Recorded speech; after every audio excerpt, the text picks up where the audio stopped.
Bienvenue sur la chaîne, les amis. Aujourd'hui, nous allons plonger dans une histoire qui va vous émouvoir, vous inspirer et peut-être même vous choquer, celle de Tina Turner, une femme dont le nom évoque la puissance, la passion et une résilience à toute épreuve.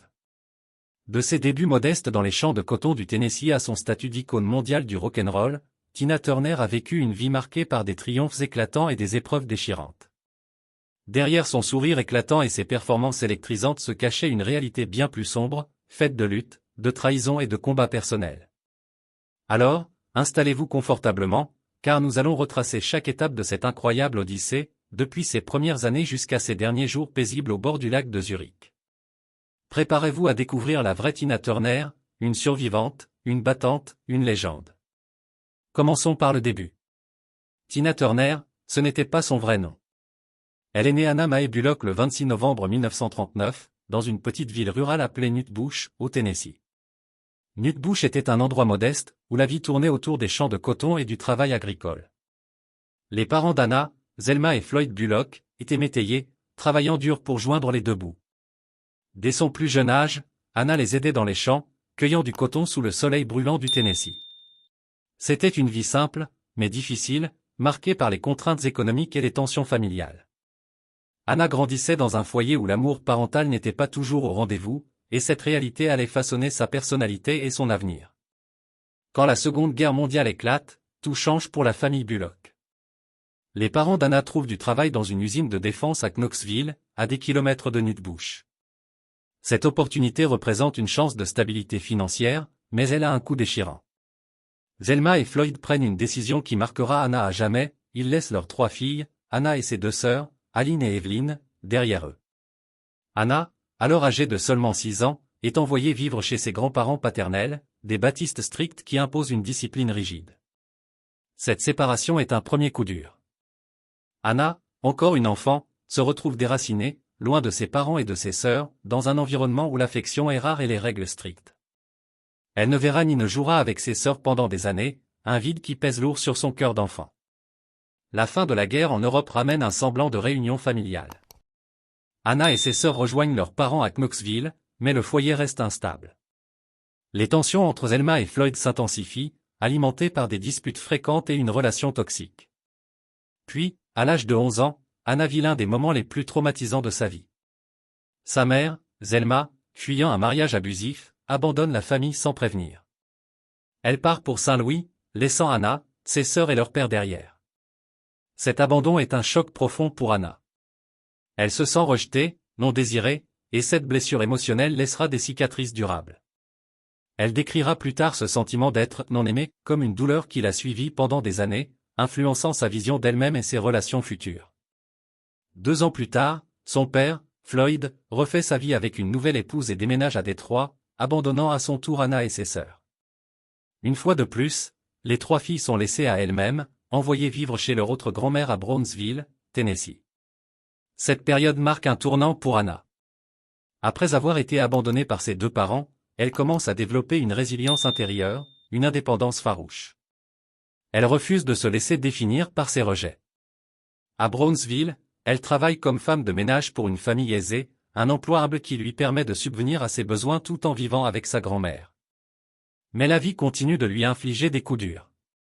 À 15 ans, sa demi-sœur Evelyn et 2 cousins périssent dans un accident de voiture tragique, une perte qui ajoute une nouvelle couche de chagrin à son adolescence déjà tumultueuse. À 16 ans, un autre drame frappe, sa grand-mère décède. Lors des funérailles, Anna retrouve sa mère, Zelma, qui avait quitté la famille des années plus tôt.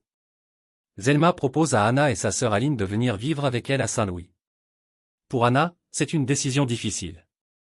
Elle se sent isolée, sans autre famille ni tuteur vers qui se tourner.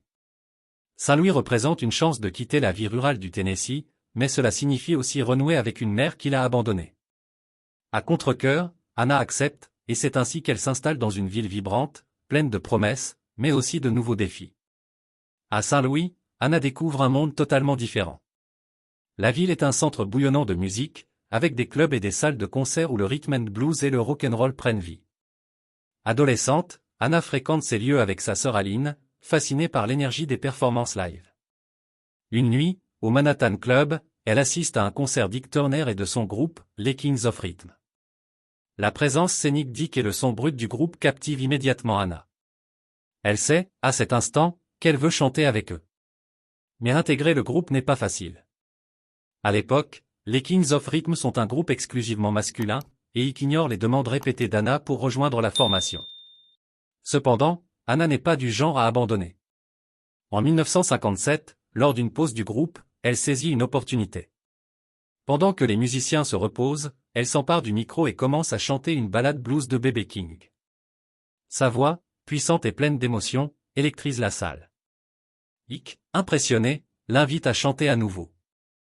Cette nuit-là, Anna domine la scène, et Icke, reconnaissant son talent brut, lui offre une place permanente dans le groupe. À 18 ans, Anna Mae Bullock devient Little Anne, la nouvelle voix des Kings of Rhythm. Ce moment marque le début de sa carrière musicale, mais aussi l'entrée dans une relation qui changera sa vie à jamais. À cette époque, Anna n'est pas encore Tina Turner. Elle se concentre sur sa musique et sur sa vie personnelle. Elle entame une relation avec Raymond Hill, le saxophoniste du groupe, tandis que sa sœur Aline sort avec le batteur. Mais cette période de légèreté est de courte durée. À 18 ans, encore lycéenne, Anna découvre qu'elle est enceinte de Raymond. Lorsqu'elle l'annonce à sa mère, la réaction est dévastatrice. Zelma, furieuse, la met à la porte, rompant une nouvelle fois leur lien déjà fragile. Sans autre option, Anna emménage avec Raymond, qui vit alors avec Ike Turner. Elle donne naissance à son premier fils, Craig, mais Raymond l'abandonne peu après, retournant dans sa ville natale sans jamais revenir. À 19 ans, Anna se retrouve mère célibataire, sans soutien familial, rejetée par sa mère et livrée à elle-même. La musique devient son refuge, son ancre dans un monde chaotique. En 1960, tout change. Ike Turner écrit une chanson intitulée A Fool in Love, initialement prévue pour un autre chanteur. Lors d'une session d'enregistrement, le chanteur ne se présente pas, et Anna convainc Ike de la laisser chanter. Sa performance est si puissante qu'Ike décide de garder sa voix sur la bande. Envoyée à Sur Record, un label R&B de Saint-Louis, la chanson impressionne le président du label, Juggy Murray. Il achète les droits pour 25 000 $, une somme colossale à l'époque, et insiste pour qu'Anna soit la vedette. Ike accepte, mais il rebaptise Anna Tina Turner, un nom qu'il choisit pour son charisme et qu'il dépose comme marque pour garder le contrôle. A Fool in Love devient un succès fulgurant, propulsant Tina et Ike sur le devant de la scène nationale. Le duo Ike and Tina Turner devient une sensation. Avec les Ikettes, leurs choristes et danseuses, ils enchaînent les tournées à travers les États-Unis, captivant des publics noirs et blancs, même dans les États du Sud où la ségrégation raciale est encore omniprésente. Tina, avec son énergie explosive, sa voix rauque et ses mouvements de danse dynamiques, devient l'âme du spectacle. Mais derrière cette gloire naissante, la réalité est bien plus sombre. Ike, possessif et autoritaire, exerce un contrôle total sur Tina, tant sur le plan professionnel que personnel. Il va jusqu'à déposer la marque Tina Turner pour s'assurer qu'elle ne puisse jamais quitter le groupe sans perdre son nom. Leur relation, qui évolue vers une romance, est marquée par des signaux inquiétants. Ike est encore dans un mariage de fait lorsqu'il commence à fréquenter Tina, et ses infidélités publiques deviennent une source constante de douleur pour elle. En 1960, Tina et Ike se marient dans des circonstances sordides à Tijuana, au Mexique. Après une cérémonie civile terne, Ike emmène Tina dans un bordel pour célébrer une expérience humiliante qu'elle gardera secrète pendant des décennies. Ce mariage marque le début d'années de violence physique et émotionnelle. Ike, souvent sous l'influence de drogue, devient de plus en plus brutal. Tina monte sur scène avec des bleus, des lèvres tuméfiées et des yeux au beurre noir, cachant sa douleur derrière son maquillage et ses perruques emblématiques. Ces perruques, d'ailleurs, ne sont pas qu'un choix esthétique. Tina, qui a toujours été complexée par son apparence et sa voix qu'elle jugeait inhabituelle, utilise des perruques élaborées, un maquillage audacieux et des tenues flamboyantes pour se transformer en l'icône que le public adore. Ces artifices deviennent une armure, une façon de compenser ses insécurités tout en captivant les foules. Malgré les abus, Tina continue de briller sur scène. En 1971, le duo atteint son apogée avec leur reprise de Prue Marie de Creedence Clearwater Revival. La chanson grimpe à la 4e place des charts, leur vaut un Grammy Award et fait de Tina une star mondiale. Mais le succès public ne fait qu'accentuer la pression dans sa vie privée. Ike devient de plus en plus violent, et Tina, épuisée par les abus et l'infidélité constante d'Ike, atteint un point de rupture. En 1968, elle tente de mettre fin à ses jours avec une overdose de Valium. Elle survit, et cet incident devient un électrochoc. Elle réalise qu'elle doit s'échapper, non seulement pour elle, mais pour ses enfants. En 1976, lors d'une tournée à Dallas, une dispute violente avec Ike devient le point de bascule. Alors qu'Ike la frappe, Tina saisit l'opportunité de fuir. Avec seulement 36 centimes et une carte de crédit de station-service, elle s'échappe de l'hôtel, courant dans des vêtements tachés de sang. Elle trouve refuge chez un ami et demande le divorce peu après. En 1978, le divorce est finalisé. Tina ne réclame que 2 voitures, quelques bijoux et, surtout, son nom, Tina Turner. Ce nom, qu'Ike avait tenté de contrôler, devient son bien le plus précieux. La liberté a un prix. Tina se retrouve seule, avec 4 fils à charge, vivant de bons alimentaires et sous la menace constante de voyous locaux qui tirent sur sa maison ou sa voiture. Elle dort parfois dans un placard pour se protéger, tandis que son assistante veille sur ses enfants. Mais Tina refuse de se laisser abattre. Elle se produit dans des petits clubs, des hôtels et des cabarets, luttant pour reconstruire sa carrière dans une industrie qui voit les femmes noires de plus de 40 ans comme des reliques. En 1979, elle prend une décision controversée, elle part en tournée en Afrique du Sud, alors sous le régime de l'apartheid. Cette décision, qu'elle décrira plus tard comme naïve, lui vaut des critiques internationales. À l'époque, elle ignorait l'ampleur des tensions politiques, mais ce choix la hantera pendant des années. Le vent tourne au début des années 1980 avec l'essor des clips vidéo. Sous la direction d'un nouveau manager, Tina sort Ball of Confusion, un single qui connaît un succès modeste. Son apparition dans le clip marque l'une des premières fois qu'une artiste noire est diffusée sur MTV. En 1983, Capitol Records lui donne une chance, enregistrer un album en seulement 2 semaines au Royaume-Uni. Avec l'aide de collaborateurs comme Mark Knopfler de Dire Straits, Tina enregistre Private Dancer. L'album, porté par des hits comme What Has Love Got to Do With It, devient un phénomène mondial, vendant des millions d'exemplaires. À 45 ans, Tina Turner devient une superstar solo, prouvant que le talent et la détermination peuvent défier toutes les barrières. Les années 80 et 90 sont marquées par des performances mémorables, comme son duo avec Mick Jagger au Live Aid en 1985, où un moment iconique voit Jagger arracher sa jupe sur scène, laissant Tina en juste au corps noir. Ce moment, bien que controversé, devient légendaire. Pourtant, Tina reste humble. Dans ses interviews, elle se décrit comme un « poney », pensant que ses jambes et ses bras sont maladroits, loin de l'image de déesse du rock que le public voit en elle. En 1991, elle est intronisée au Rock and Roll Hall of Fame, mais avec une note amère, l'honneur est attribué au duo Ike and Tina Turner, une reconnaissance qui ravive des souvenirs douloureux. Tina choisit de ne pas assister à la cérémonie, refusant de partager la lumière avec son ancien agresseur. En 2009, après une carrière de plus de 5 décennies, Tina décide de raccrocher. Lors de sa dernière tournée, elle confie que son cœur n'est plus dans la performance. Elle aspire à une vie plus calme, loin des projecteurs. Elle s'installe en Suisse avec son mari, Erwin Bach, qu'elle a rencontré en 1986 à l'aéroport de Heathrow. Leur relation, qui débute par une connexion instantanée, devient un pilier de sa vie. Ils se marient en 2013, mais 3 semaines après, Tina subit un AVC sévère qui la laisse incapable de marcher. Fidèle à sa résilience, elle réapprend à marcher, mais d'autres épreuves l'attendent. En 2016, on lui diagnostique un cancer intestinal. Initialement, elle opte pour des traitements homéopathiques, mais des complications mènent à une insuffisance rénale. En 2017, dans un geste d'amour extraordinaire, Erwin lui donne l'un de ses reins, sauvant sa vie. Alors que nous refermons le chapitre de cette incroyable odyssée qu'a été la vie de Tina Turner, il est impossible de ne pas être ému par la force indomptable d'une femme qui a transformé chaque épreuve en une opportunité de briller. Tina Turner n'était pas seulement une artiste, une chanteuse ou une icône du rock'n'roll, elle était un symbole vivant de résilience, un témoignage vibrant de ce que l'on peut accomplir lorsque l'on refuse de laisser les circonstances définir son destin. Depuis ses débuts dans les champs de coton de Nutbush, Tennessee, jusqu'à ses derniers jours paisibles dans son manoir surplombant le lac de Zurich, Tina a traversé des tempêtes que peu auraient surmontées. Son histoire est celle d'une battante, d'une survivante, d'une femme qui a non seulement conquis le monde de la musique, mais aussi les cœurs de millions de personnes à travers le globe. Réfléchissons un instant à tout ce que Tina a enduré. Enfant, elle a été marquée par l'abandon de ses parents, un rejet qui a planté les graines d'une insécurité profonde. À 11 ans, elle a vu sa mère partir sans un mot, fuyant un mariage toxique, et 2 ans plus tard, son père l'a laissée derrière pour commencer une nouvelle vie. Ces blessures auraient pu briser n'importe qui, mais pour Anama et Bullock, elles ont forgé une détermination farouche.